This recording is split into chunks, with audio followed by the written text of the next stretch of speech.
एका कडक उन्हाळ्याच्या दुपारी जणू आकाशातून सूर्य आग चोकत होता. सगळीकडे कोरडी जमीन आणि पाण्याचा थेंबही नव्हता. अशा वेळी एक कावळा इकडून तिकडे उडत होता. तो फार तहानलेला होता, पण कुठेही पाणी सापडेना. अरे बापरे, इथेही नाही.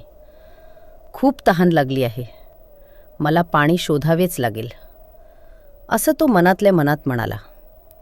तो झाडांजवळ पाहतो, जंगलातल्या तळ्यात पाहतो आणि घरांच्या अंगणात पाहतो.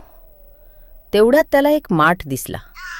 तो पटकन खाली उतरला आणि आत पाहिलं. अरे रे, माठात पाणी होतं, पण खूपच खाली.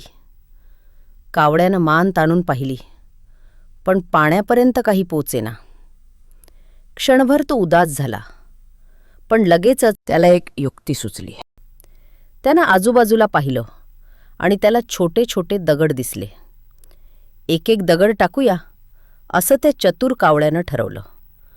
तो चोचीत एक दगड घेतो आणि माठात टाकतो. बुडुक, मग दुसरा, बुडुक. हळूहळू पाण्याची पातळी वर यायला लागली. कावळ्यानं हार मानली नाही. तो संयमानं दगड टाकत राहिला. थोड्याच वेळात पाणी माठाच्या काठावर आलं होतं.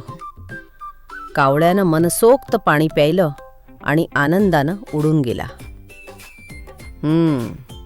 तर मग मुलांनो, सांगा पाहू, या गोष्टीतून आपण काय शिकलो?